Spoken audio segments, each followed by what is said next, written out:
¿Sabías que, bajo tus pies, en las profundidades del océano, o tras muros de piedra centenarios, existen fortunas capaces de cambiar la economía del mundo que nadie ha podido reclamar? Desde lingotes de oro fundidos en cañones de guerra hasta trenes blindados que se desvanecieron en túneles secretos, hoy vamos a sumergirnos en las profundidades de este iceberg para desenterrar los secretos mejor guardados de la historia. Quédate hasta el final, porque el último nivel guarda una verdad que muchos han intentado borrar.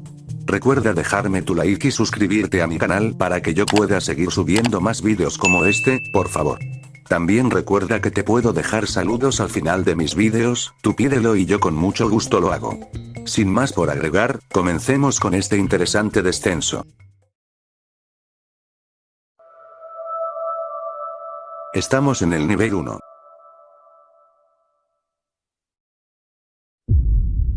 Galeón San José. Mira, te cuento esta historia porque parece sacada de una película de piratas, pero es real y todavía nos tiene a todos de cabeza. Imagínate un barco, el Galeón San José, que allá por 1708 iba navegando frente a Cartagena de Indias. No era cualquier barco, era como una caja fuerte gigante flotando en el mar. Dicen que llevaba tanta riqueza, oro, plata, esmeraldas por montones, que hoy valdría unos 20.000 millones de dólares. Una locura, ¿no? Pues bien, el problema es que iba tan pesado con todo ese tesoro que apenas se podía mover. Y claro, en plena guerra, los ingleses lo vieron, lo atacaron y griega. ¡Pum! Explotó la Santa Bárbara, donde estaba la pólvora, y el barco se fue al fondo con casi 600 personas. Un final trágico, de verdad. Desde entonces, se le llamó el Santo Grial de los naufragios.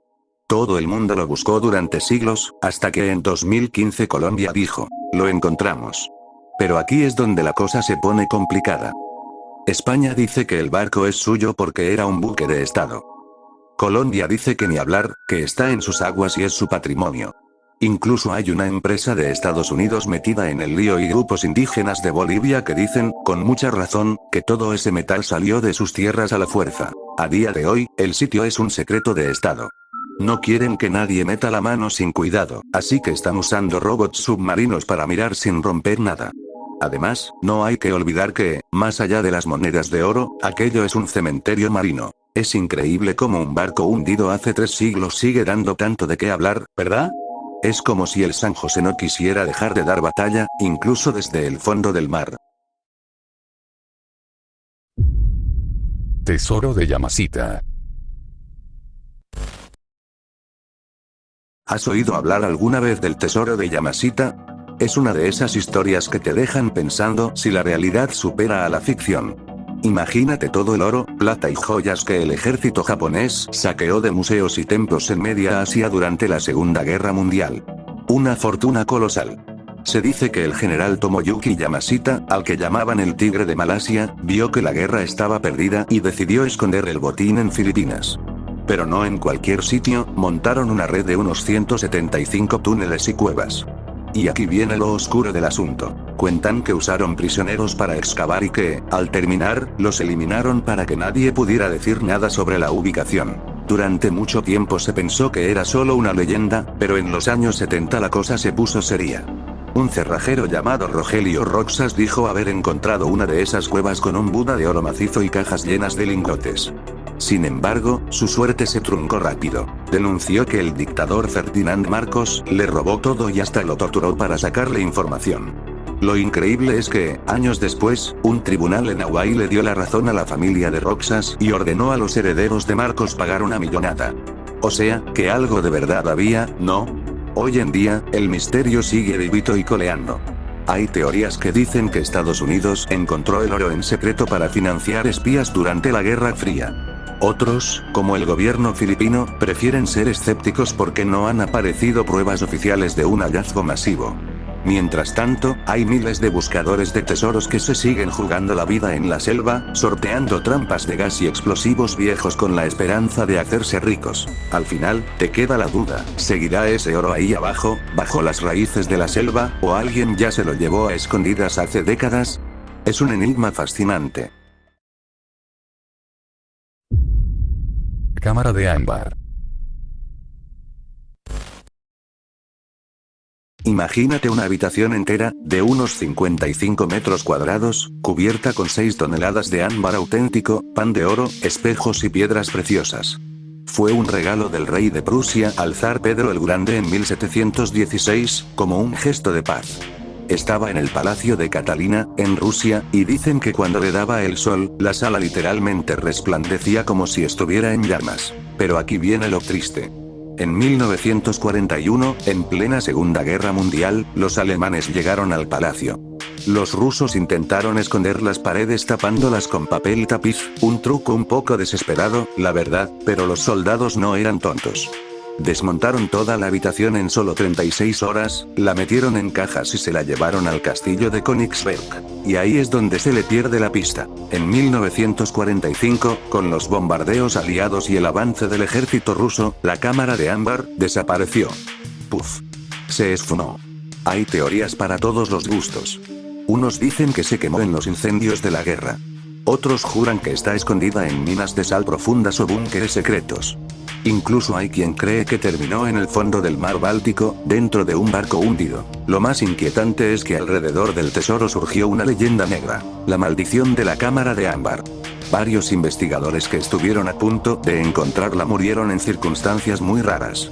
Uno apareció muerto en un bosque justo antes de revelar lo que sabía, y otro murió de una enfermedad repentina antes de que la KGB pudiera interrogarlo.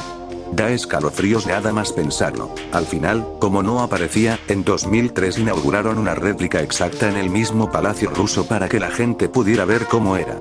Quedó preciosa, pero claro, no es la original. A día de hoy, los paneles auténticos siguen siendo el objeto robado más buscado del siglo XX. Quién sabe, igual están en el sótano de alguien que ni siquiera sabe lo que tiene, o quizás el tiempo y la humedad ya deshicieron ese ámbar milenario. ¿Tú qué crees? ¿Aparecerá algún día? Oro nazi del lago Toplitz. Lo que pasa con este lago es que es muy profundo, más de 100 metros, y tiene una particularidad: en el fondo no hay oxígeno. Esto significa que cualquier cosa que caiga ahí, se conserva casi intacta, como en una cápsula del tiempo. En 1945, cuando los nazis vieron que el Tercer Reich se desmoronaba, las SS decidieron que ese lugar remoto era el escondite perfecto para deshacerse de lo que no querían que los aliados encontraran. Y ojo, que no es solo un cuento de camino. En 1959 sacaron del fondo cajas con millones de libras esterlinas falsas. Era parte de la Operación Bernard, un plan para inundar Inglaterra con dinero falso y hundir su economía. Imagínate la cara de los investigadores al ver semejante botín.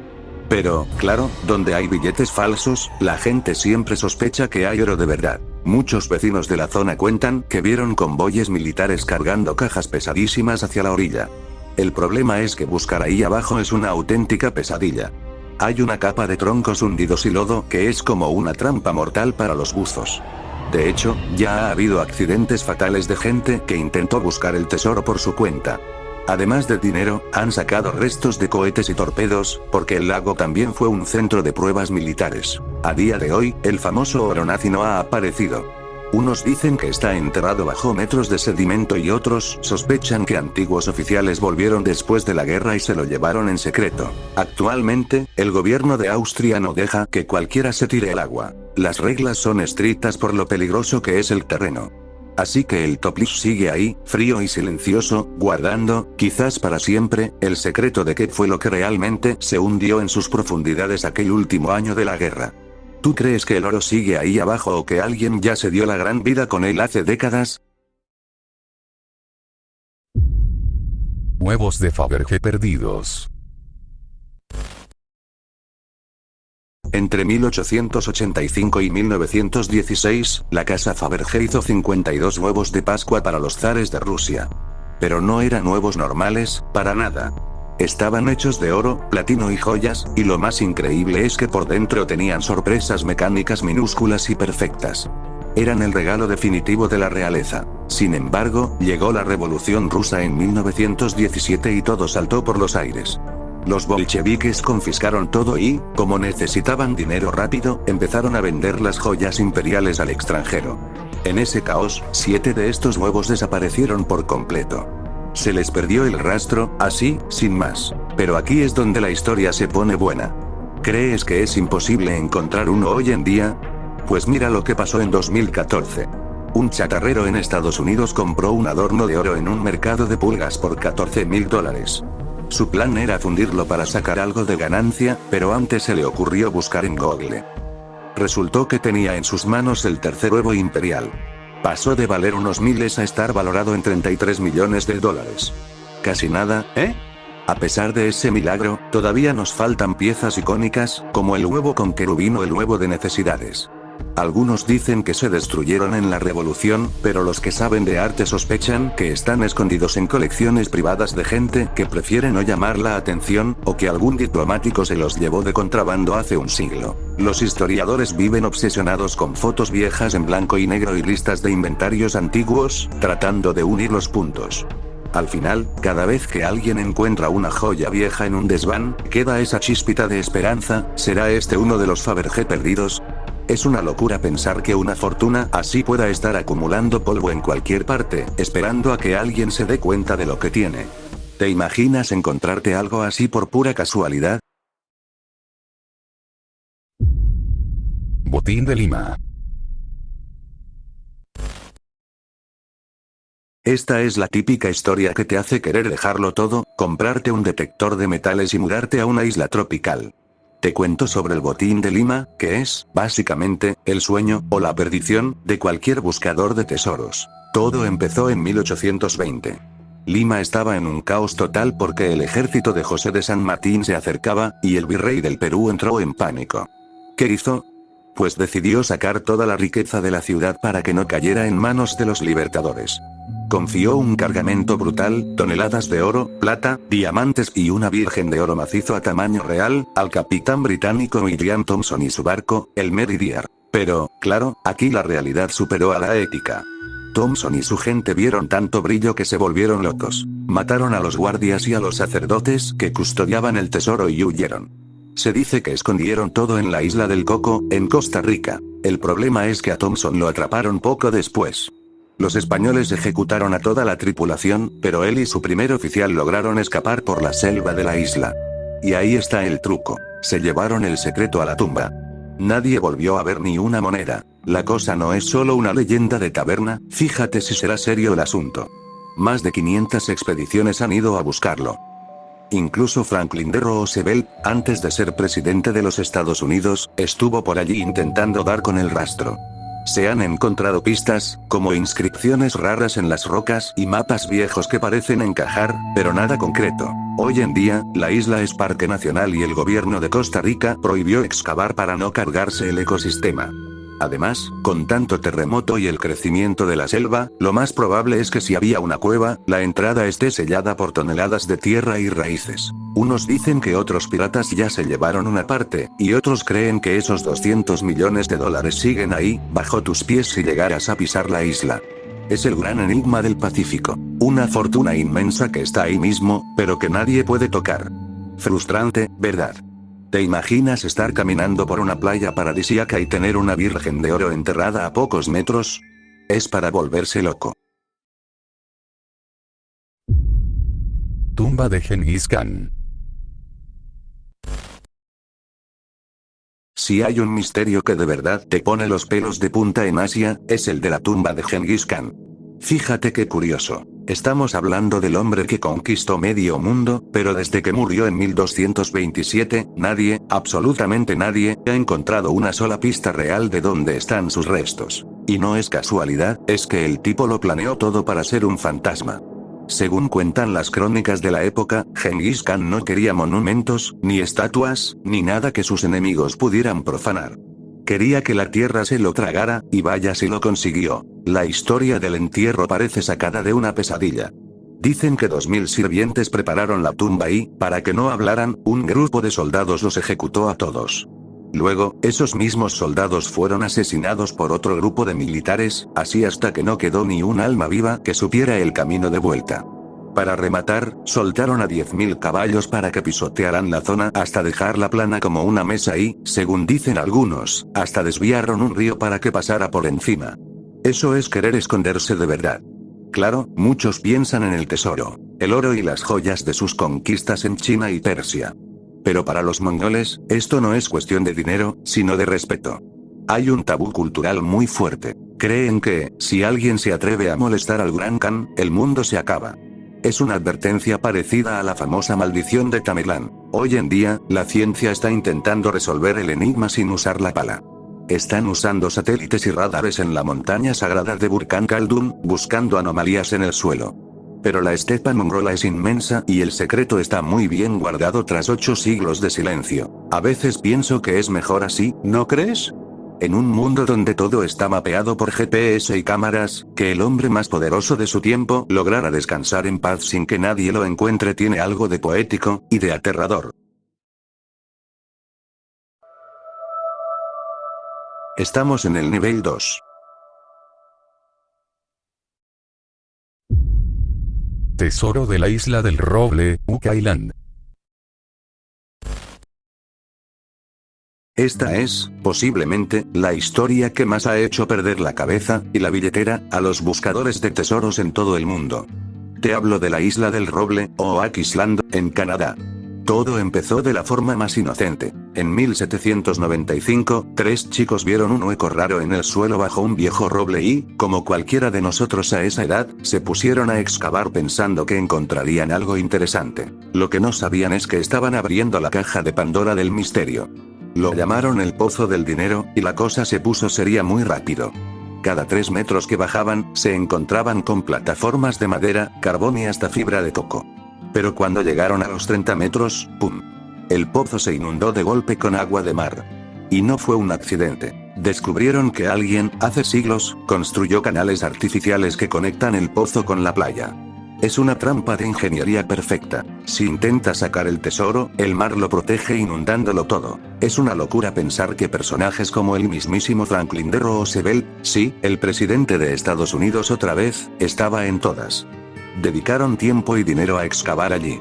Y aunque han sacado cosas que te dejan con la boca abierta, monedas de oro antiguas, trozos de pergamino y una piedra con un código que decía que a pocos metros había millones de libras, el fondo del pozo sigue siendo inalcanzable. ¿Qué hay ahí abajo realmente? Las teorías son para volverse loco. Unos dicen que es el tesoro de los templarios o incluso el Arca de la Alianza. Otros creen que son manuscritos perdidos de Shakespeare o el botín del Capitán Kidd. Pero el misterio tiene un lado oscuro. Existe una leyenda que dice que 7 personas deben morir antes de que la isla suelte su secreto. Hasta ahora, 6 han perdido la vida en accidentes durante las excavaciones. Da un poco de respeto, ¿verdad?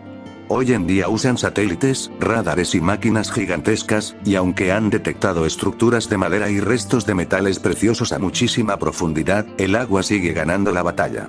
Es el enigma de ingeniería más desesperante de la historia. Está ahí mismo, sabemos que hay algo, pero la isla simplemente no quiere que lo tengamos. ¿No te parece increíble que alguien, hace cientos de años y sin tecnología, fuera capaz de burlar a los mejores ingenieros de hoy en día?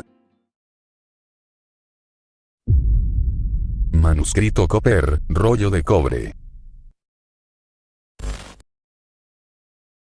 Olvídate de los pergaminos de las películas. Aquí hablamos del rollo de cobre, una de las piezas más raras encontradas en las cuevas del Mar Muerto por allá en 1952. Lo que lo hace especial es que, mientras los otros rollos eran de papiro o cuero y hablaban de religión, este es una hoja de cobre puro.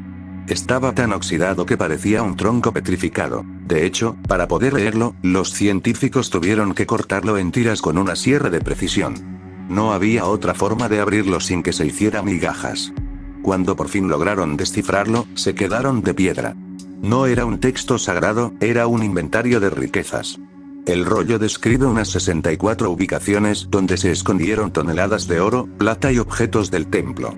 Si sacamos la cuenta hoy, estamos hablando de más de $1.000 millones. Casi nada, ¿verdad? Pero aquí es donde empieza el dolor de cabeza para los arqueólogos. La teoría más fuerte. Se cree que es el tesoro del segundo templo de Jerusalén. Los sacerdotes, viendo que los romanos venían a arrasar con todo en el año 70 después de Cristo, decidieron enterrar las riquezas para salvarlas del saqueo. El problema, las instrucciones son, bueno, digamos que poco claras. Dice cosas como, en la cueva que está junto a la fuente o debajo del tercer escalón. Claro, 2000 años después, vete tú a saber dónde estaba esa fuente o qué escalón era ese. El paisaje ha cambiado tanto que las pistas son como intentar seguir un GPS sin señal. Hay quien piensa que las cantidades son tan exageradas que podría ser una leyenda, una especie de cuento grabado en metal para que pareciera importante. Sin embargo, el hecho de que se tomaran la molestia de grabarlo en cobre, que era carísimo, y esconderlo en una cueva, hace que muchos arqueólogos piensen que hay algo de verdad detrás de todo ese brillo. Hasta hoy, se han hecho muchísimas expediciones en el desierto de Judea, pero nadie ha encontrado ni una moneda. El rollo de cobre sigue ahí, expuesto en un museo en Jordania, desafiándonos con sus secretos. Es fascinante pensar que, tal vez, mientras los turistas caminan por esas arenas, están pisando sin saberlo las vasijas de oro y los lingotes de los antiguos reyes. ¿No te da una curiosidad tremenda saber si alguien, algún día, logrará descifrar la pista correcta? Tumba de Alejandro Magno. Es increíble pensar que el hombre que puso el mundo a sus pies hace más de 2000 años, Alejandro Magno, hoy no tenga un lugar donde ponerle una flor. Su tumba simplemente se esfumó de la faz de la tierra hace unos 1600 años y nadie sabe qué pasó. La historia de sus restos parece una aventura de Indiana Jones. Cuando Alejandro murió en Babilonia, lo momificaron y lo metieron en un sarcófago de oro. Imagínate lo que debía ser eso. El carruaje funerario era tan espectacular que un general llamado Ptolomeo lo secuestró y se lo llevó a Egipto. Al final, lo enterraron en una zona de Alejandría llamada El Soma, en una tumba que era el orgullo de la ciudad. Y ojo, que no es leyenda, porque sabemos que gente muy importante pasó por allí. Julio César estuvo allí y, según dicen, hasta lloró frente al cuerpo. Augusto, el primer emperador romano, fue a besar la momia y, de los nervios, o de la torpeza le rompió la nariz accidentalmente. Y el loco de Calígula fue más allá. Se dice que le robó la coraza al cadáver para usarla él mismo en sus desfiles. Pero claro, llega el siglo IV después de Cristo y todo se tuerce. Entre terremotos, tsunamis y las guerras religiosas que había en el Imperio Romano, la pista se borra por completo. De repente, el mundo deja de hablar de la tumba. Hoy en día, los arqueólogos se tiran de los pelos buscando pistas. Hay un par de teorías que te dejan pensando. 1. Unos dicen que la tumba está bajo la actual Alejandría, escondida bajo los cimientos de una mezquita o una iglesia antigua, esperando a que alguien cabe en el lugar exacto. 2. Pero hay otra teoría, mucho más loca y fascinante, que dice que en el caos de aquella época, alguien confundió el cuerpo de Alejandro con el de San Marcos. Según esta idea, los venecianos se habrían llevado al gran conquistador a Italia por error, y hoy estaría descansando en la famosísima Basílica de San Marcos en Venecia, bajo una identidad falsa. ¿Te imaginas? Se han hecho más de 140 excavaciones oficiales y nada. Encontrar a Alejandro no solo sería dar con un tesoro de oro y joyas incalculable, sería recuperar al personaje más grande de la antigüedad. Es un misterio que nos recuerda que, por muy poderoso que seas en vida, el tiempo y el polvo pueden llegar a borrar hasta el rastro de un rey. ¿Tú qué crees? ¿Estará bajo el bullicio de una ciudad egipcia o descansando en una catedral europea rodeado de turistas que no tienen ni idea de quién está allí realmente? Sello imperial de China, SID. Imagínate el sello imperial de China, una pieza de jade tan increíble que, antes de ser tallada, un reino ofreció 15 ciudades. A cambio de ella. De ahí viene un dicho chino sobre valorar algo más que todo un territorio. La leyenda cuenta que un hombre llamado Viane encontró el bloque de jade porque vio a un fénix posarse sobre él. Y claro, el primer emperador de China, el famoso Qin Shi Huang, no perdió el tiempo. Mandó tallarlo con una frase que básicamente decía que él tenía el permiso de Dios, el mandato del cielo, para gobernar. A partir de ahí, el sello se convirtió en el carnet de identidad de los emperadores. Si tenías el sello, eras el gobernante legítimo. Si lo perdías, bueno, mejor búscate otro trabajo, porque significaba que el cielo ya no te quería en el trono. El problema es que, después de pasar de mano en mano durante siglos, el rastro se perdió por completo alrededor del año 960 después de Cristo, y aquí es donde la historia se vuelve dramática. Dicen que el último emperador que lo obtuvo, al verse acorralado por sus enemigos, prefirió suicidarse prendiendo fuego a su palacio con el sello en la mano. ¿Te imaginas la escena? El palacio ardiendo y la reliquia más sagrada de Asia desapareciendo entre las cenizas y los escombros. Otras teorías dicen que el sello no se quemó, sino que se lo llevaron los mongoles en su retirada y que acabó perdido en algún lugar de las inmensas estepas de Mongolia. El caso es que, aunque han aparecido copias o candidatos a lo largo de los años, ninguno ha resultado ser el auténtico jade de Qin Shi Huang. Hoy en día, el He Shibi es como un fantasma. Encontrarlo no sería solo dar con un objeto de valor incalculable. Sería como si China recuperara el símbolo máximo de su soberanía histórica. Es el tesoro perdido por excelencia del mundo asiático. ¿No te parece increíble que algo tan pequeño pudiera decidir el destino de millones de personas y que, al final, se lo haya tragado la tierra? Tesoro de Atahualpa. Todo empieza en 1532, en Cajamarca. Los españoles tenían prisionero al emperador inca, Atahualpa, y él, en un intento desesperado por salvar su vida, les hizo una oferta que hoy nos parece de locos. Prometió llenar una habitación entera con oro y otras 2 con plata hasta donde llegara su mano. E imagina que el tipo no era bajito. Los incas cumplieron y trajeron riquezas de todos los rincones del imperio, pero los españoles, por miedo o por traición, terminaron ejecutándolo de todos modos. Y aquí es donde la historia se vuelve un misterio de película. Se dice que el general inca Rumiñahui iba de camino con un refuerzo brutal, unas 750 toneladas de oro. Cuando se enteró de que habían matado a su emperador, dio media vuelta y se llevó todo ese cargamento a la cordillera de los Yanganates, en lo que hoy es Ecuador. Prefirió esconderlo en cuevas o tirarlo al fondo de lagunas sagradas antes de que Pizarro le pusiera un dedo encima. Lo impresionante es que Rumiñahui fue capturado y torturado, pero el hombre fue de hierro. Murió sin soltar ni una palabra sobre dónde estaba el botín. Siglos después, el misterio se reavivó por algo llamado el derrotero de Valverde. Cuentan que un español se hizo rico de la noche a la mañana porque se casó con una princesa inca que le enseñó el escondite. El tipo dejó una especie de guía escrita que, hasta el día de hoy, tiene a los exploradores locos buscando pistas entre la niebla. Pero no es fácil, ¿eh? Buscar en los Yanganates es jugarse la vida. Es una zona de selva nublada donde la niebla es tan espesa que no ves tus propias manos, el clima es fatal y el terreno es una trampa constante. De hecho, varios expedicionarios han desaparecido allí sin dejar rastro. A día de hoy, hay quien dice que el tesoro incluye la mítica cadena de oro de Huayna Cápac, que era tan larga que rodeaba la plaza de Cusco. Pero, por ahora, parece que la naturaleza ha decidido proteger el oro de los incas, manteniendo ese silencio que ya dura 5 siglos. Es increíble pensar que 750 toneladas de oro puedan estar ahí, a unos kilómetros de la civilización, pero protegidas por una selva que no perdona. ¿Crees que algún día alguien tendrá la suerte, o la maldición, de encontrarlo? Oro de la República, España. Esta es una historia que todavía hoy, casi un siglo después, sigue levantando ampollas en España. No es la típica leyenda de un barco hundido o una cueva escondida. Es un misterio de despachos, trenes a medianoche y cajas blindadas. Te hablo del famoso oro de Moscú. Imagínate la escena. Estamos en 1936, la Guerra Civil Española acaba de empezar y las tropas de Franco están a las puertas de Madrid.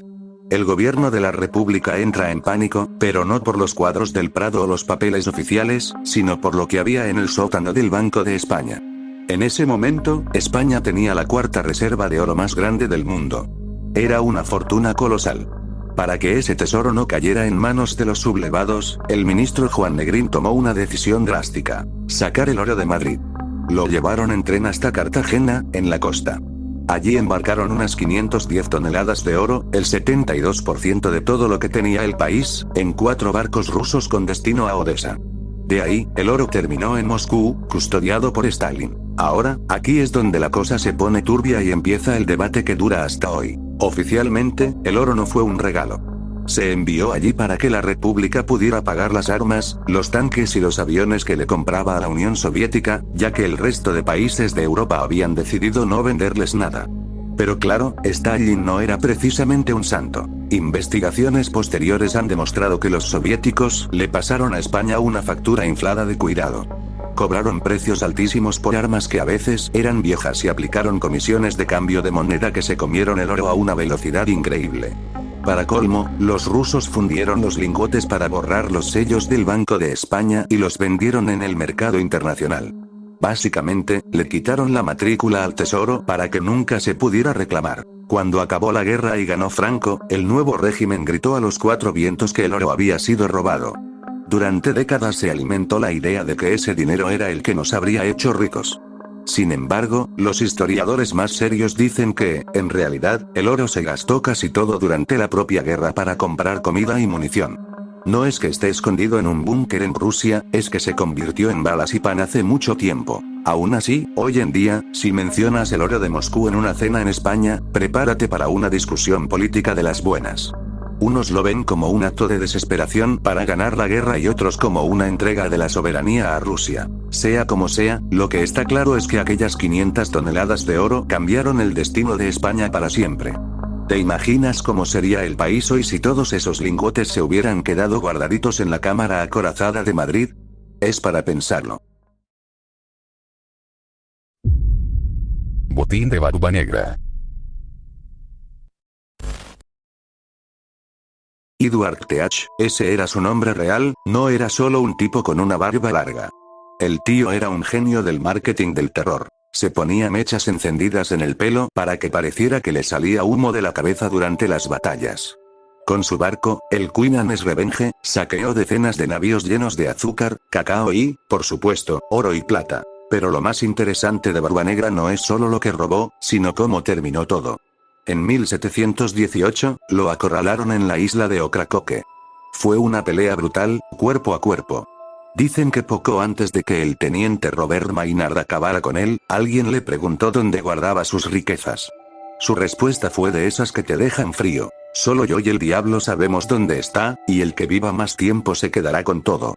Y parece que no mentía, porque cuando los británicos registraron su campamento después de matarlo, ¿sabes qué encontraron? Casi nada. Solo suministros básicos, un poco de azúcar y algodón. Esto, claro, encendió la chispa de la leyenda. ¿Enterró su fortuna en las dunas de Carolina del Norte o en los recovecos del río Cape Fear? O quizás lo usó todo para sobornar a políticos corruptos de la época, como el gobernador Charles Eden, para que lo dejaran piratear en paz. Hay un dato real muy curioso. En 1996 encontraron los restos de su barco, el Queen Anne's Revenge. Los arqueólogos han sacado miles de cosas. Cañones, instrumental médico y hasta algunas pepitas de oro sueltas. Pero del gran tesoro, ni rastro. A día de hoy, hay gente que todavía recorre las playas de las Outer Banks con detectores de metales, esperando ser el que viva más tiempo para ganarle la apuesta al diablo. Es fascinante pensar que uno de los piratas más buscados de la historia logró que su secreto más valioso se hundiera con él, dejando a todo el mundo con la duda durante más de 300 años. ¿Tú qué crees? ¿Sigue el oro enterrado bajo la arena o Barba Negra se lo gastó todo en ron y sobornos antes de que le llegara su hora? Estamos en el nivel 3. Joyas de la corona de Irlanda. Este es uno de esos casos que, si te lo cuentan en una serie de época, dirías que el guionista se ha pasado de creativo. Pero no, ocurrió de verdad y fue el mayor ridículo que pasó la corona británica en Irlanda. El robo de sus joyas en 1907. Hablamos de las insignias de la Orden de San Patricio. No eran cualquier cosa. Tenían casi 400 diamantes y piedras preciosas que hoy valdrían una auténtica millonada. Lo increíble es dónde estaban guardadas. En la Torre Bedford del Castillo de Dublín, el lugar más vigilado y el centro del poder inglés en la isla. La seguridad dependía de un hombre, Sir Arthur Vickers, que era el único que tenía la llave de la caja fuerte.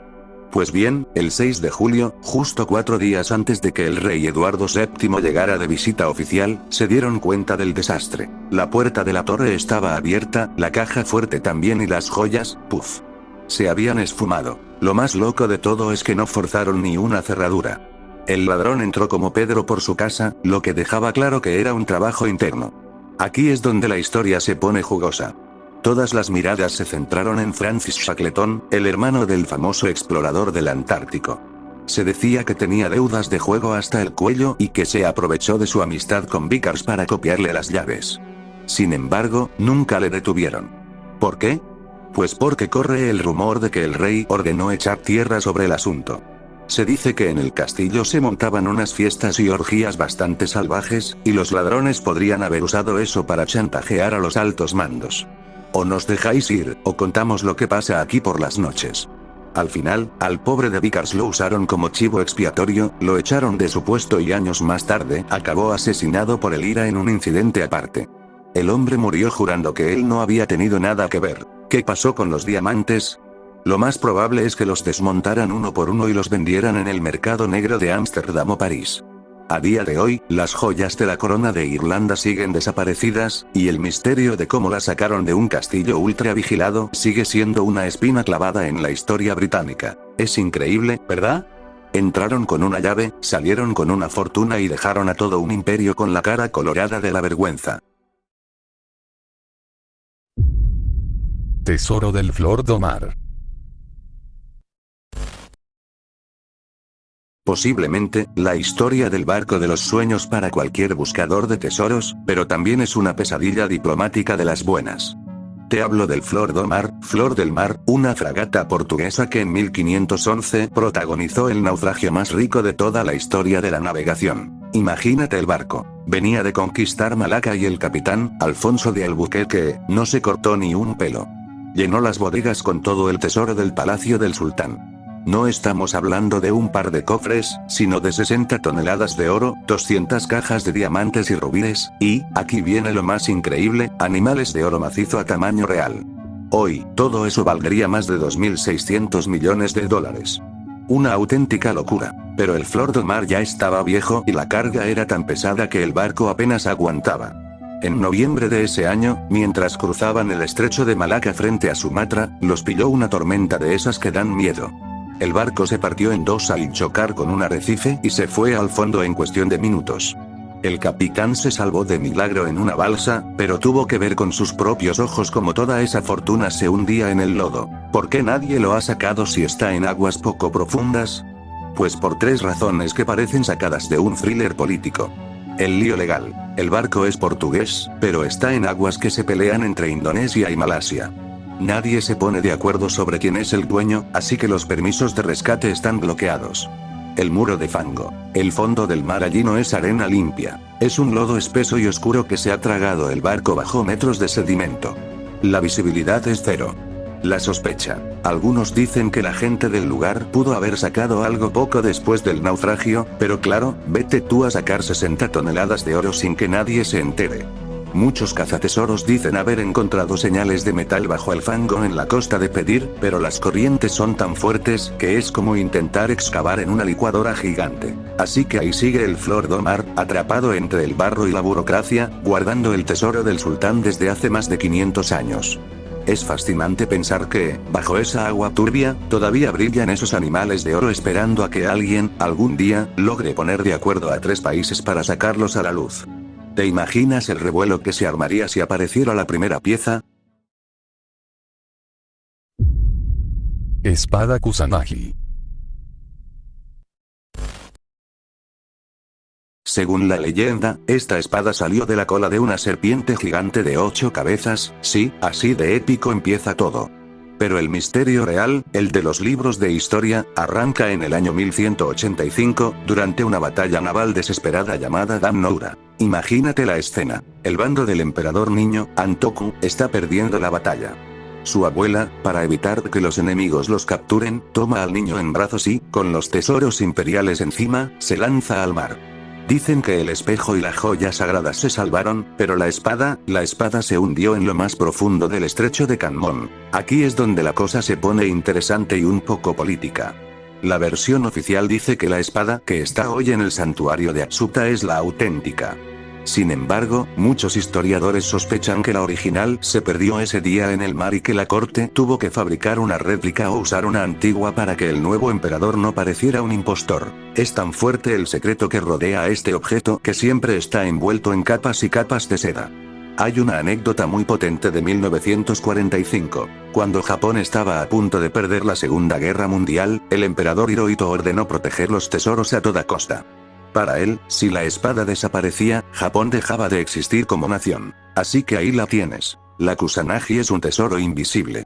Nadie sabe a ciencia cierta si lo que está envuelto en esos paños de seda es la espada mítica de un dios, una copia de hace 800 años o simplemente el vacío. Pero al final, en Japón, la fe en que la espada sigue ahí es lo que mantiene viva la tradición de la monarquía más antigua del mundo. ¿No te parece fascinante que un país tan tecnológico como Japón siga guardando un secreto así bajo llave y seda, sin dejar que nadie le eche un vistazo? Es como si el misterio fuera, en realidad, lo que le da su poder. Oro de los Confederados. Todo ocurre en abril de 1865. La guerra de secesión está terminando y Richmond, la capital del sur, está a punto de caer. El presidente confederado, Jefferson Davis, sabe que tiene que salir corriendo, pero no se va con las manos vacías. Se lleva un tren cargado con las reservas de oro, plata y lingotes de la tesorería. El plan era usar ese dinero para seguir la guerra desde otro lado o montar un gobierno en el exilio. Pero aquí es donde la historia se vuelve rarísima. Unas semanas después atrapan a Davis en Georgia y, ¿sabes qué llevaba encima? Unos pocos dólares sueltos. Nada más. De los $500,000 de la época, que hoy serían una fortuna inmensa, ni rastro. A partir de ahí, empezaron a surgir teorías de todo tipo. Unos dicen que los oficiales que lo acompañaban lo enterraron en trozos por todo el camino de huida para que no lo encontraran los del norte. Otros creen que los propios soldados o desertores metieron la mano en la caja y se lo repartieron. Pero la teoría más oscura habla de una sociedad secreta llamada los Caballeros del Círculo Dorado. Dicen que ellos escondieron el oro en lugares estratégicos, marcados con símbolos extraños, esperando el momento de financiar una segunda guerra civil que, por suerte, nunca llegó a pasar. Lo más fuerte de todo ocurrió hace nada, en 2018. El mismísimo FBI hizo una excavación secreta en un bosque de Pensilvania. Resulta que unos cazatesoros habían detectado una masa de metal gigante bajo tierra con radares y estaban convencidos de que era el oro confederado. Al final, el FBI dijo que allí no había nada, pero claro, eso solo sirvió para que los amantes de las conspiraciones dijeran que se lo llevaron a escondidas. A día de hoy, de vez en cuando aparece alguna moneda de oro de esa época en el sur del país, lo que hace que la gente siga buscando. Es fascinante pensar que una parte de la historia de Estados Unidos podría estar todavía enterrada en algún bosque, protegida por símbolos que ya nadie sabe leer. ¿Tú crees que el FBI se llevó el botín o que el oro sigue esperando a que alguien descifre el código de esos caballeros secretos? Diamante florentino. El diamante florentino no era una piedra cualquiera. Era una mole de 137 quilates con un color amarillo verdoso único y un brillo espectacular gracias a sus 126 facetas. Era tan especial que, si lo veías una vez, no lo olvidabas nunca. Su viaje por la historia es digno de una película de intriga. Primero fue el orgullo de los Medici en Italia. Luego pasó a los Habsburgo, convirtiéndose en una de las piezas más valiosas de la corona de Austria. Pero el desastre llegó con el fin de la Primera Guerra Mundial. Cuando el imperio austrohúngaro se desmoronó, el último emperador, Carlos I, tuvo que salir pitando hacia el exilio en Suiza. Como ya no tenía trono, se llevó las joyas de la familia para poder pagar sus gastos y sus intentos de volver al poder. En 1921, en medio de ese caos de mudanzas y reuniones secretas, el diamante simplemente desapareció. Se dice que se lo confiaron a un abogado o a un intermediario para venderlo, y nunca más se supo. ¿Qué pasó con él? Aquí es donde los expertos se ponen tristes. La teoría más probable es la más cruel para el arte. Se cree que lo llevaron de contrabando a Sudamérica o Estados Unidos y, para que nadie lo reconociera, porque vender una piedra tan famosa era imposible, lo cortaron en trozos pequeños. Imagina el crimen. Romper una de las maravillas de la joyería mundial para venderla como diamantitos normales en el mercado negro. Es por eso que en más de 100 años no ha aparecido en ninguna subasta. Probablemente el florentino ya no existe como tal, sino que sus pedazos están repartidos en anillos o collares de personas que no tienen ni idea de que llevan un trozo de la historia de los Habsburgo encima. Hoy solo nos quedan réplicas de cristal y fotos viejas en blanco y negro. El diamante florentino pasó de brillar en los palacios europeos a ser el misterio más grande del mundo de la gemología. ¿No te parece increíble que una piedra tan enorme y legendaria pueda, literalmente, esfumarse de la faz de la tierra? Manantiales del Rey Juan, de Wash. Esta es una de esas historias que te demuestran que, a veces, la prisa es el peor enemigo de un rey. Te hablo del desastre de The Wash, el momento en que la monarquía británica perdió, literalmente en cuestión de minutos, una de las colecciones de joyas y oro más grandes de la Edad Media. El protagonista es el rey Juan I, apodado Juan sin tierra, un monarca que no tenía muy buena fama y que en 1216 estaba en medio de una guerra civil. En un intento por moverse rápido hacia la ciudad de Lincoln, decidió tomar un atajo por una zona de bahías y marismas llamada The Wash. El problema es que esa zona es una trampa mortal. Cuando la marea sube, lo hace con una velocidad y una fuerza que no te da tiempo a reaccionar. Lo que pasó fue una tragedia de proporciones épicas. El convoy del rey medía más de 1 kilómetro de largo. Llevaba todo su tesoro personal, las joyas de la corona de aquella época, vajillas de oro, monedas para pagar a sus ejércitos y reliquias sagradas. De repente, el suelo se volvió barro y la marea los alcanzó. El tesoro, los carruajes y los caballos se hundieron en las arenas movedizas ante los ojos del rey. Se dice que el disgusto fue tan grande que Juan murió apenas unos días después, dicen que, de disentería, pero seguro que perder todo su oro no ayudó a su salud. Lo más fascinante de este misterio es que, 800 años después, el tesoro ya no está en el mar. Debido a cómo ha cambiado la costa y a que se han drenado las tierras para la agricultura, lo que antes eran marismas peligrosas hoy son campos de cultivo en Lincolnshire. Es decir, que debajo de las patatas o el trigo de algún granjero inglés, a varios metros de profundidad, podría estar el oro de los reyes. Hoy en día, los arqueólogos usan tecnología láser y estudios geológicos para intentar encontrar el antiguo cauce del río Westream, que es donde creen que quedó sepultado el botín. El valor actual sería de cientos de millones de dólares, pero el lodo compacto de la zona es un guardián muy eficiente. Es una imagen increíble. Saber que bajo un tranquilo campo de pasto hay una fortuna que cambiaría la historia de la arqueología, pero que el terreno es tan inestable y ha cambiado tanto que sigue siendo como buscar una aguja en un pajar de barro. ¿Te imaginas ser el agricultor que, un buen día, encuentra una corona medieval mientras ara su campo? Tesoro del gángster Dutch Schultz. Schultz, que estaba en el punto de mira de la justicia por evasión de impuestos, no se anduvo con chiquitas. Dicen que mandó fabricar una caja de hierro especial, totalmente impermeable, y la llenó con unos 7 millones de dólares de la época en efectivo, bonos y diamantes. Si lo calculamos hoy, estaríamos hablando de más de 150 millones de dólares bajo tierra. Lo más increíble de este caso es el final de Schultz. En 1935 lo acribillaron en una taberna de Nueva Jersey y pasó casi 24 horas delirando antes de morir. Un taquígrafo de la policía anotó todo lo que decía, y sus últimas palabras son la base de este misterio. Entre sus balbuceos soltó frases como: un sauce junto a un arroyo. Una roca que parece una nariz. Pistas que parecen sacadas de una película, ¿verdad? Se cree que el escondite está en las montañas Catskill, cerca de Phoenicia, Nueva York. Durante décadas, esa zona ha sido el patio de recreo de cazatesoros armados con radares y detectores de metales, buscando el famoso arroyo Esopus Creek. Pero, como en todo buen misterio de la mafia, hay varias teorías sobre por qué no ha aparecido. 1. El mapa perdido. Dicen que dejó un mapa casero, pero que era tan confuso que terminó perdiéndose o destruido. 2. La limpieza de la mafia. Otros piensan que la mafia italiana no se quedó de brazos cruzados y que recuperaron el dinero en secreto poco después de que Schultz muriera. 3. La fuerza de la naturaleza. Las Catskill sufren inundaciones constantes, y es muy posible que la caja esté hoy a una profundidad a la que ningún detector de metales corriente pueda llegar. A día de hoy, el tesoro de Dutch Schultz es el último gran secreto de la era de la prohibición. Es ese botín prohibido que sigue atrayendo a gente a los bosques de Nueva York, esperando que un sauce o una roca con forma de nariz les cambie la vida para siempre. ¿Te imaginas encontrar una caja de hierro de los años 30 llena de billetes y diamantes? Sería como ganar la lotería de la historia del crimen organizado. Estamos en el nivel 4. Oro de la fortaleza de Brest.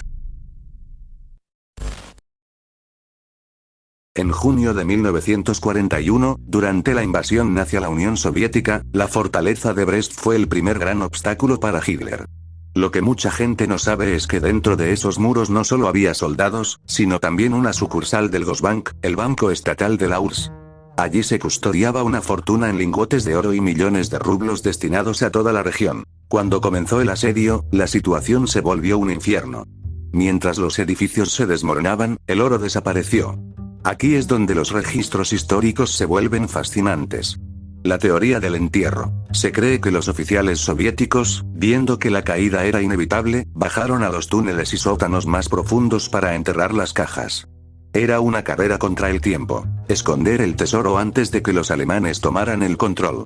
El enigma alemán. Cuando la Wehrmacht finalmente tomó la fortaleza tras una resistencia heroica, encontraron de todo, monedas de papel, suministros, armas, pero en sus informes oficiales no hay ni rastro del oro. Es muy raro que los nazis, que eran meticulosos registrando lo que saqueaban, no mencionaran un botín de tal magnitud. ¿Por qué no se ha encontrado todavía? La respuesta está en el propio terreno. Brest es hoy una ciudad heroica y un monumento nacional sagrado para los bielorrusos. Además, los sótanos son auténticas trampas. Después de los bombardeos, muchas zonas quedaron selladas por toneladas de escombros y, lo más peligroso, están plagadas de municiones sin detonar. Cavar allí es, literalmente, jugarse la vida en cada palada. En las restauraciones modernas se han buscado restos de los defensores, pero el oro sigue jugando al escondite. Se ha convertido en un tesoro fantasma. Existe en los antiguos registros bancarios, pero en la realidad física está protegido por el cemento, el hierro y la memoria de aquellos soldados que prefirieron llevarse el secreto a la tumba. Es conmovedor pensar que, bajo los pies de los miles de turistas que visitan el monumento cada año, podría estar descansando la reserva de oro que los nazis nunca pudieron tocar. ¿No crees que es el final más poético para un tesoro que se convirtió en un símbolo de resistencia? Tesoro de Moctezuma, la noche triste. Imagínate la escena en junio de 1520. Hernán Cortés y sus hombres están rodeados en el corazón de Tenochtitlán. Saben que tienen que escapar en mitad de la noche y bajo una lluvia torrencial. Cortés les da permiso para cargar con el oro del palacio de Axayácatl, y aquí es donde la ambición se convierte en una trampa mortal. Muchos soldados, por no querer soltar sus barras de oro, se hundieron como piedras en los canales de la laguna al intentar cruzar la calzada de Tlacopan, lo que hoy es la calle de Tacuba. Lo fascinante es que este misterio dejó de ser cuento de abuelos en 1981. Durante unas obras cerca de la Alameda Central, un trabajador encontró un tejo de oro, una barra fundida. Tras analizarlo, el INAH confirmó que el oro y la técnica de fundición correspondían exactamente a los registros de 1520. Ese pedazo de oro estuvo ahí abajo, bajo los pies de millones de personas, durante más de 450 años. ¿Por qué no se ha sacado el resto? Hay razones muy poderosas. La Ciudad de México encima. El tesoro no está en una cueva remota, está bajo el asfalto, los edificios coloniales, el metro y las tuberías del centro histórico. Para encontrarlo habría que levantar media ciudad. El lodo de la laguna. Tenochtitlán estaba sobre agua. Con el paso de los siglos, el oro se hundió profundamente en el sedimento blando del antiguo lago, quedando atrapado en capas de fango que hoy son casi imposibles de excavar sistemáticamente. Urbanización masiva. Cada vez que se construye un edificio nuevo en la zona, los arqueólogos están atentos, pero la mayoría de las veces el tesoro permanece oculto por el concreto. Es increíble pensar que, mientras caminas por la calle de Hidalgo o por Tacuba para ir a tomar un café, podrías estar pisando las barras de oro que hicieron que los conquistadores se hundieran en la laguna hace 5 siglos. El tesoro de Moctezuma sigue ahí, custodiado por el peso de la propia capital mexicana, como si la tierra se hubiera negado a devolver lo que el agua le arrebató a los españoles. ¿No te parece irónico que la fortuna más grande de la conquista esté hoy protegida por el tráfico y los rascacielos de la ciudad que la reemplazó? Tesoro del USS Central América. Lo que pasó en 1857 fue una tragedia a escala nacional. El barco venía de California cargado con 14 toneladas de oro, monedas, pepitas y lingotes, que los bancos de Nueva York esperaban con ansias. Cuando un huracán lo hundió frente a las Carolinas, la pérdida fue tan brutal que la economía de Estados Unidos entró en shock, provocando el famoso pánico de 1857. Durante más de un siglo, el oro descansó a 2.200 metros de profundidad, una distancia que parecía imposible de alcanzar, hasta que llegó Thomas Thomson en 1988. Thomson no era un buscador de tesoros común, era un ingeniero que construyó su propio robot submarino para bajar al abismo. Y lo que encontró fue un espectáculo. El suelo marino estaba, literalmente, tapizado de oro. De allí sacó la famosa barra Eureka, una pieza de 36 kilos de oro macizo que hoy es una leyenda por sí sola. Pero aquí es donde la historia se vuelve turbia y se convierte en un misterio policial. El tesoro desaparecido. Aunque se recuperó mucho oro, los registros dicen que todavía falta una parte importante, tanto del cargamento oficial como del oro que llevaban los pasajeros en sus bolsillos. El descubridor fugitivo. En lugar de hacerse rico y famoso de forma tranquila, Thomson se metió en un lío legal eterno con inversores y aseguradoras. En 2012, después de años de estar desaparecido, lo atraparon en un hotel de Florida. El secreto en la cárcel. Lo más increíble es que Thomson está en prisión desde entonces por desacato, porque se niega a decir dónde están 500 monedas de oro que supuestamente recuperó y nunca entregó. El hombre prefiere seguir encerrado antes que soltar el secreto. Hoy en día, las piezas que sí se recuperaron se venden en subastas por cifras astronómicas, pero el resto del tesoro sigue siendo un enigma. Una parte podría estar todavía en el fondo del mar, dispersa por las corrientes, y otra parte podría estar escondida en algún rincón del mundo que solo un hombre conoce. Es fascinante pensar que, después de rescatar el tesoro de un abismo submarino de 2 kilómetros, el secreto terminó guardado en una celda de prisión. ¿No te parece irónico que el oro que sobrevivió a un huracán y a 130 años bajo el mar, termine perdido otra vez por la terquedad de quien lo encontró? Cañones de oro de los Khmers rojos. La historia nos sitúa en 1979, en el caos de la caída del régimen de Pol Pot. Imagina a los líderes khmeres huyendo hacia la selva de las montañas Dangrek, en la frontera con Tailandia, con toneladas de oro que habían saqueado del Banco Nacional y de la propia gente. Al verse acorralados por las tropas vietnamitas, cuenta la leyenda que idearon un plan de camuflaje industrial. Fundir el oro y verterlo dentro de cañones de artillería pesada. Es un método brillante y macabro a la vez. Un cañón viejo parece chatarra de guerra, algo que nadie se detendría a saquear, pero por dentro podría esconder una fortuna capaz de financiar a todo un ejército. ¿Qué hace que este misterio sea tan persistente? El carnicero. Se dice que el general Tamok, uno de los líderes más temidos, fue quien dio la orden de enterrar estos cañones en puntos estratégicos para una futura contraofensiva que nunca llegó. La trampa mortal. A diferencia de otros tesoros, este está protegido por un guardián silencioso y terrible: las minas terrestres. Camboya es uno de los países más minados del mundo, y la zona donde supuestamente están los cañones es un campo de muerte.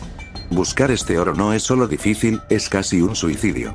La veracidad del botín. Los historiadores confirman que los khmeres rojos tenían el oro, vaciaron las bóvedas de la capital en 1975, pero lo que nadie sabe es si realmente usaron los cañones como huchas gigantes o si es una historia inventada por los soldados para mantener viva la esperanza en la selva. A día de hoy, la selva se ha tragado casi todo rastro del régimen. Aunque se han encontrado depósitos de armas viejas, los famosos cañones de oro siguen siendo una quimera. Es una metáfora brutal de lo que fue ese régimen. Una riqueza inmensa enterrada bajo capas de hierro y protegida por explosivos, mientras el país intentaba reconstruirse de la nada. ¿No te parece irónico que el oro que pudo haber ayudado a levantar a Camboya terminara, supuestamente, convertido en el alma de armas de destrucción? Flota de 1715. Lo que ocurrió en julio de 1715 fue una catástrofe logística para el Imperio Español. 11 barcos cargados hasta los topes con el oro y la plata que debían reconstruir un país agotado por la Guerra de Sucesión, se toparon con un huracán monstruoso. El resultado fue devastador. Los barcos no solo se hundieron, sino que fueron triturados por la fuerza de las olas contra los arrecifes, esparciendo su contenido por kilómetros de costa. ¿Qué hace que este misterio sea tan fascinante y desesperante a la vez? Un tesoro vivo. El fondo marino en esta parte de Florida no es roca sólida, sino arena que se desplaza constantemente. Esto significa que el tesoro juega al escondite. Un buzo puede pasar semanas registrando una zona y no encontrar nada, y al día siguiente, tras una tormenta, el movimiento de la arena puede dejar al descubierto miles de monedas de oro. El oro negro no declarado. Existe la certeza histórica de que los barcos llevaban mucho más de lo que decían los papeles oficiales. Para evitar los impuestos de la corona, muchos comerciantes y oficiales escondían lingotes y joyas en compartimentos secretos. Ese oro, al no figurar en los manifiestos, es el gran premio que los cazatesoros sueñan con encontrar. Riqueza al alcance de la mano. En 2015, una familia de cazatesoros encontró 350 monedas de oro valoradas en 4,5 millones de dólares a pocos metros de la orilla.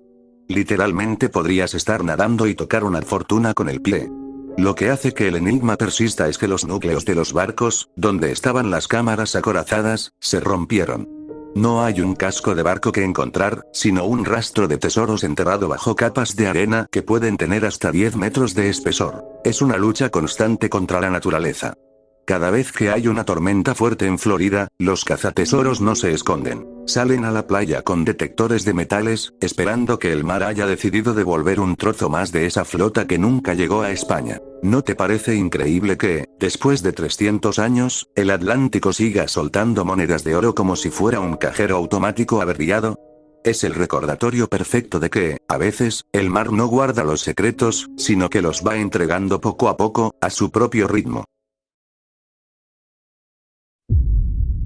Oro de la dinastía Romanov en Siberia. En 1919, en plena guerra civil rusa, el almirante Kolchak, líder del ejército blanco, huía de los bolcheviques hacia Siberia. No iba solo, llevaba consigo un tren blindado que era básicamente el banco central del imperio, 500 toneladas de oro en lingotes y monedas. Era la fortuna de los Romanov, destinada a pagar armas y soldados para recuperar el trono. Pero el invierno siberiano no tiene piedad. Con el frente colapsado y Kolchak ejecutado, miles de personas intentaron cruzar el Baikal congelado en una retirada desesperada a -40 grados. Aquí nace la leyenda. La tumba de hielo. Se dice que caballos, trineos y vagones cargados de oro se quedaron congelados en la superficie cuando los refugiados murieron de frío. Al llegar la primavera, el hielo se derritió y el Baikal, que es el lago más profundo del mundo, se tragó todo ese peso en un instante. El hallazgo de los Mir. En 2009, los famosos batiscafos rusos Mir, los mismos que bajaron al Titanic, bajaron al fondo del lago y encontraron restos de un vagón de tren de esa época y destellos metálicos entre las rocas a 400 metros de profundidad. Sin embargo, la presión es tan brutal y el fondo tan inestable que no pudieron subir ni una sola pieza para confirmar si era el oro imperial. ¿Por qué sigue siendo un misterio? Principalmente porque las cuentas no salen. Los soviéticos recuperaron una parte del oro tras la guerra, y otra parte se dice que fue robada por la Legión Checoslovaca como peaje para salir de Rusia. Pero hay un agujero negro en los registros oficiales. Faltan toneladas que nadie puede explicar dónde están. Hoy, el Baikal es el guardián perfecto. Es tan profundo, más de 1600 metros en algunas zonas, y sus aguas son tan gélidas que cualquier operación de rescate costaría probablemente más de lo que vale el oro mismo. Es una imagen sobrecogedora. Imaginar esos lingotes con el sello del águila imperial, descansando en la oscuridad total de un lago milenario, rodeados de los restos de un ejército que se congeló en el tiempo.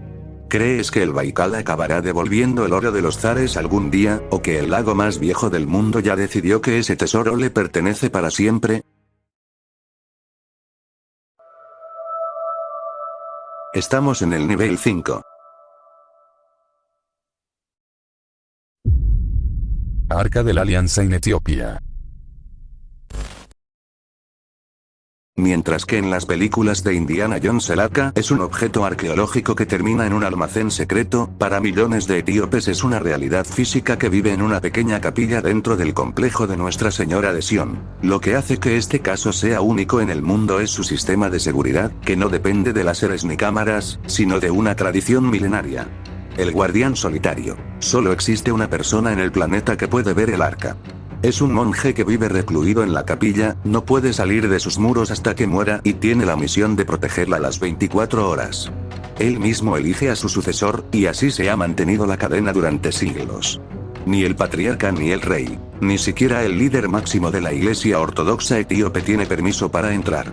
Ese muro de silencio es lo que vuelve locos a los historiadores. ¿Cómo llegó allí? La epopeya que Branagast cuenta que Meneliki, hijo de Salomón y la reina de Saba, la trajo desde Jerusalén para protegerla. Investigadores como Graham Hancock han intentado trazar una ruta real, sugiriendo que el arca pudo haber salido de Israel para escapar de reyes paganos, pasando por Egipto antes de terminar en las montañas de Etiopía. Aquí es donde entra el eterno conflicto entre la fe y la ciencia. 1.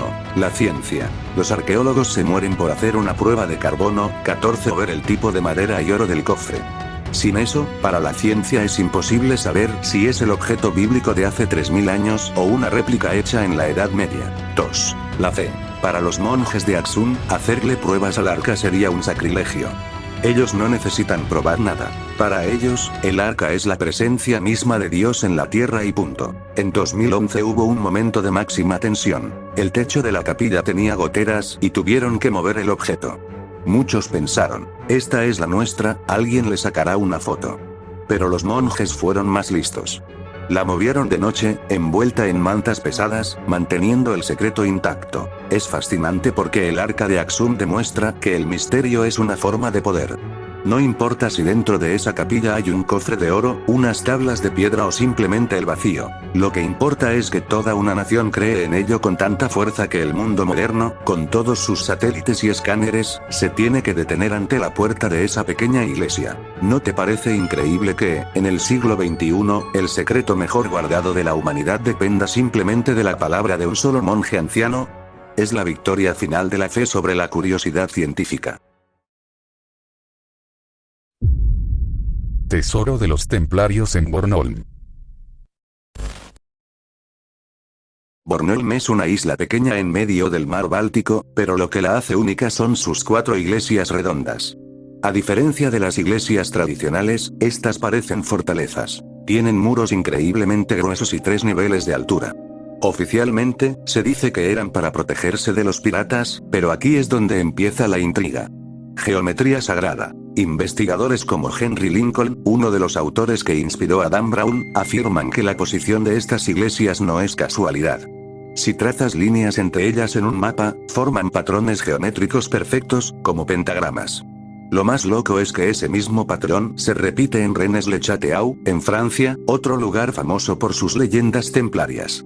El Banco del Báltico. La teoría dice que cuando el rey de Francia ordenó arrestar a todos los templarios en 1307 para quedarse con su dinero, una flota logró escapar con el tesoro de la orden. Habrían elegido Bornholm por ser un lugar remoto bajo la influencia de la orden teutónica, sus aliados.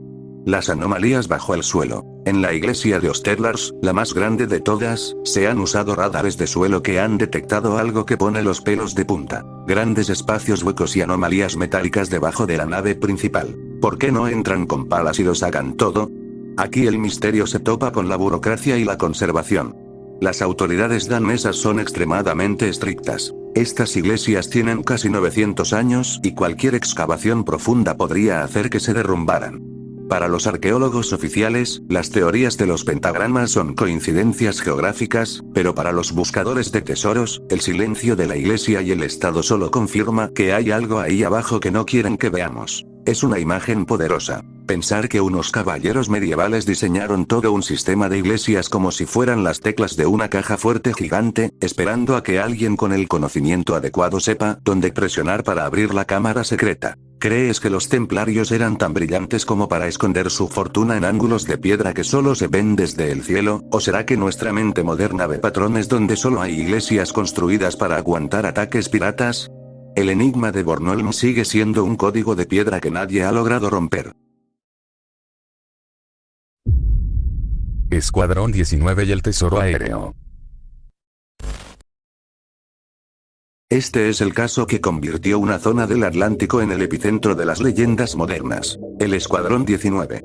Pero lo que hace fascinante tu planteamiento es que no solo hablamos de una desaparición misteriosa, sino de la posibilidad de que esos aviones fueran, en realidad, furgones blindados con alas. La historia oficial ya es inquietante de por sí. 5 bombarderos TBM Avenger salen a un entrenamiento rutinario y, de repente, el líder empieza a sonar desorientado por radio, diciendo que sus brújulas no funcionan y que el océano no se ve como debería. Al final, el silencio absoluto. Ni un rastro, ni una mancha de aceite, nada. Aquí es donde la teoría del tesoro aéreo le da un giro de tuerca a la historia. La fachada del entrenamiento. Los Avenger eran aviones robustos, capaces de cargar mucho peso, estaban diseñados para llevar torpedos pesados. La teoría sugiere que las bahías de carga no llevaban armas, sino oro y metales preciosos confiscados a los nazis o a Japón tras el fin de la guerra, que se movían discretamente hacia las Bahamas. La búsqueda desproporcionada. Cuando los aviones se perdieron, la Marina lanzó una operación de rescate gigantesca. Incluso un hidroavión que salió a buscarlos explotó en el aire. Para los teóricos del misterio, este despliegue no era solo para salvar a 14 hombres, sino para evitar que un cargamento de valor incalculable cayera en manos equivocadas o fuera localizado por civiles. El enigma del fondo marino. Se dice que el Triángulo de las Bermudas tiene bolsas de gas metano que, al liberarse, pueden hacer que un barco o avión se hunda como una piedra sin dejar rastro.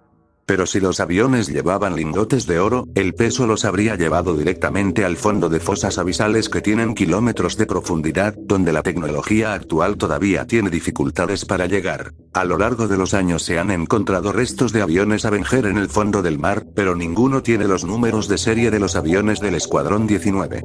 Es como si se hubieran esfumado de la realidad física. Esto nos deja con una pregunta intrigante. ¿Fue el Escuadrón 19 víctima de un error humano y de una brújula loca, o son los guardianes de un secreto de posguerra que el gobierno de Estados Unidos prefirió dejar en el fondo del océano?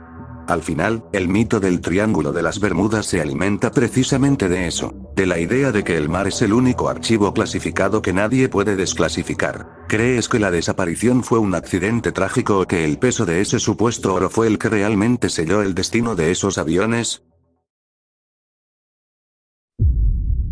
Archivos secretos del Vaticano. Aunque el nombre secretos viene de una mala traducción del latín secretum, que en realidad significa privado, la seguridad extrema y el acceso restringido han hecho que el mundo imagine que allí se guarda mucho más que cartas de papas y reyes. Lo que hace que este lugar sea el centro de todas las sospechas son los objetos que deberían estar en algún lugar, pero que nadie ha vuelto a ver. El tesoro de Jerusalén. Esta es la teoría más potente. Cuando Roma saqueó el segundo templo en el año 70 después de Cristo, se llevó la menorá de oro macizo y otros objetos sagrados. Cuando el Imperio Romano se volvió cristiano y luego cayó, muchos creen que esos tesoros no desaparecieron, sino que fueron trasladados a los sótanos de la iglesia para su protección. La Biblioteca de Alejandría. Hay quien sostiene que antes de que la gran biblioteca desapareciera, los manuscritos más valiosos, conocimientos científicos o históricos que cambiarían lo que sabemos del mundo, fueron rescatados y llevados al Vaticano. Riquezas del Nuevo Mundo. Durante la conquista de América, se dice que piezas de oro únicas y códices mayas o aztecas que se consideraban paganos fueron enviados al Papa. En lugar de fundirlos, se habrían guardado en las secciones de seguridad máxima. ¿Por qué persiste el misterio si hoy en día dejan entrar a investigadores? Principalmente por el búnker. Es una estructura subterránea de 2 pisos, hermética y con tecnología de punta, donde solo unos pocos tienen la llave. La iglesia argumenta que es por pura conservación física de documentos delicados, pero los entusiastas del misterio dicen que si solo quieres guardar papel, no necesitas niveles de seguridad dignos de un silo nuclear. Es fascinante pensar que, bajo el suelo que pisan los turistas en la plaza de San Pedro, podría existir una cápsula del tiempo que contiene el oro de imperios olvidados y las respuestas a los grandes enigmas de la humanidad. ¿Crees que el Vaticano guarda estos tesoros por una cuestión de poder y control, o que actúan como un seguro de vida para la historia de la humanidad, esperando un momento en que el mundo sea lo suficientemente maduro para conocer la verdad? Tesoro del Triángulo de las Azores. Las Azores no eran solo islas hermosas, eran el peaje del mundo. Todo el oro de las Américas y las especias de Oriente tenían que pasar por ahí para llegar a Europa. Al ser un punto de reunión tan predecible, también era el lugar favorito de los piratas y las armadas enemigas para montar emboscadas. Aquí es donde la historia se vuelve fascinante. El hundimiento por orgullo. Se dice que muchos capitanes españoles y portugueses, al verse rodeados y sin escapatoria, preferían hundir sus propios barcos antes que entregarle el tesoro al enemigo. Aplicaban una lógica radical. Si no es para mi rey, no será para nadie. Depósitos planificados. Existe la teoría de que algunos de estos hundimientos no fueron actos de pánico, sino maniobras calculadas. Los capitanes elegían puntos específicos de la dorsal mesoatlántica para arrojar el cargamento, confiando en que, algún día, la tecnología permitiría bajar a por él. Lo que no calcularon fue que estaban tirando el oro a más de 3000 metros de profundidad. La barrera geológica. En esa zona convergen 3 placas tectónicas. Es un mundo de montañas submarinas, volcanes y fosas abisales donde la presión es tan brutal que aplastaría un submarino convencional como si fuera una lata de refresco. ¿Por qué es tan difícil encontrarlos hoy? Además de la profundidad extrema, el gran problema es la falta de papeles. Como estos hundimientos eran misiones secretas, para evitar que el enemigo supiera cuánto se había perdido, y para evitar que otros intentaran rescatarlo, no existen mapas oficiales.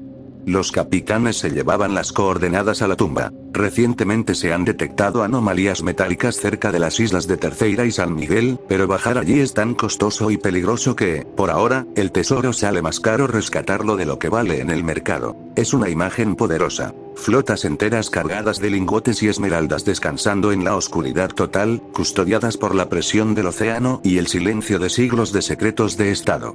El Triángulo de las Azores es, posiblemente, el mayor banco de oro del planeta, pero uno que no acepta retiros. ¿No te resulta increíble pensar que los mayores tesoros de la historia no están perdidos por error, sino que fueron puestos ahí a propósito por hombres que confiaron más en el abismo que en sus semejantes? Oro nazi del tren de Wawrzyk. La historia nos traslada a 1945. Con el ejército rojo pisándoles los talones, los nazis necesitaban sacar el oro del Reichsbank de la ciudad de Breslavia, hoy Breslavia, Polonia.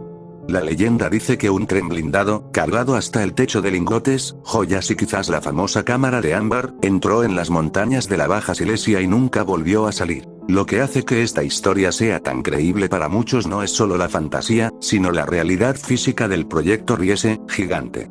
Una ciudad bajo la montaña. Los nazis construyeron una red de túneles y búnkeres tan inmensa que hoy, décadas después, seguimos sin saber qué tan profunda es. Muchos niveles fueron dinamitados por los propios alemanes para sellar sus secretos antes de huir.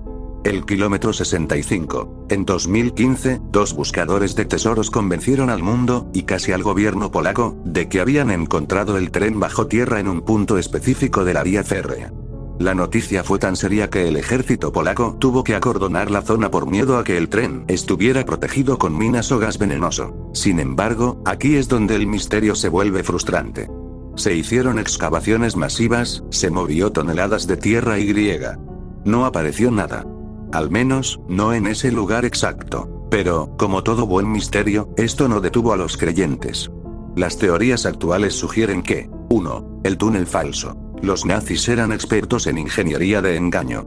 Se cree que los radares detectaron una estructura artificial, pero que el tren real podría estar en una ramificación mucho más profunda, oculta tras muros de hormigón reforzado que las excavadoras iniciales no alcanzaron. 2. Inundaciones controladas. Muchos de estos túneles están conectados con acuíferos naturales. Se dice que el sistema fue diseñado para inundarse si alguien intentaba entrar sin conocer la llave técnica, protegiendo el oro bajo millones de litros de agua. A día de hoy, Wawrzyk se ha convertido en un lugar de peregrinación para exploradores. Aunque para el gobierno es un caso cerrado por falta de pruebas, para los habitantes de la zona las montañas siguen susurrando. Es difícil ignorar que bajo esos bosques hay kilómetros de túneles construidos con un esfuerzo sobrehumano. Un esfuerzo que parece demasiado grande para no estar escondiendo algo de un valor incalculable. ¿Crees que el tren es una invención para mantener vivo el turismo en la región, o que realmente existe un convoy de acero esperando en la oscuridad total a que alguien encuentre la entrada correcta? Códigos de Beale. La historia tiene todos los ingredientes de una novela de aventuras. En la década de 1820, un hombre llamado Thomas J. Beale llega a una posada en Virginia, entrega una caja de hierro con documentos cifrados a un amigo de confianza y desaparece para siempre. Cuando la caja se abre años después, se encuentran 3 hojas llenas de números. Lo que hace que este caso sea tan desesperante es que sabemos que el método funciona, pero solo a medias.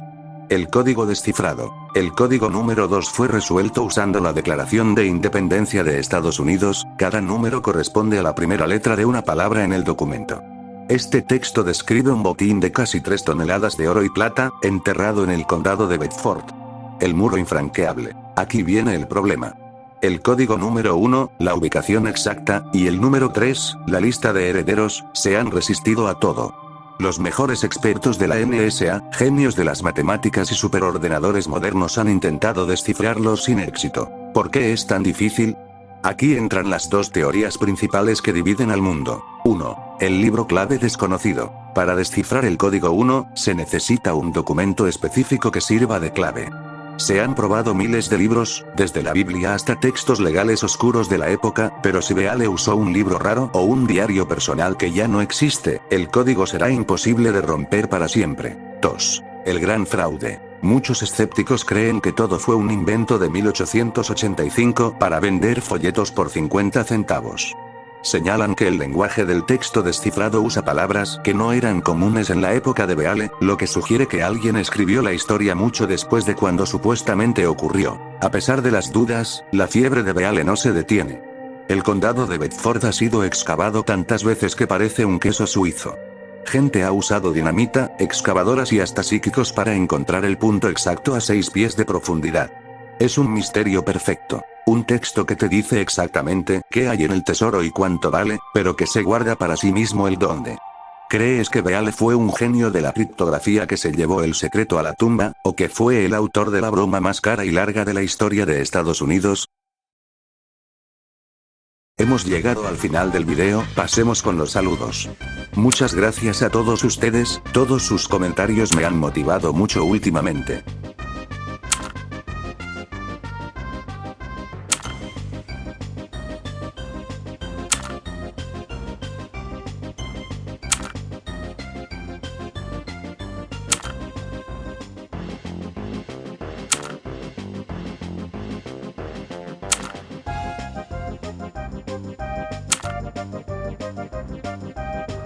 Si este video te ha gustado, por favor deja tu like, comenta cuál tesoro fue el que más te interesó o si hay algún otro que pudiera estar en una segunda parte, compartir mi video con algún amigo o conocido tuyo y suscribirte a mi canal, por favor. Hasta pronto, cuídate mucho.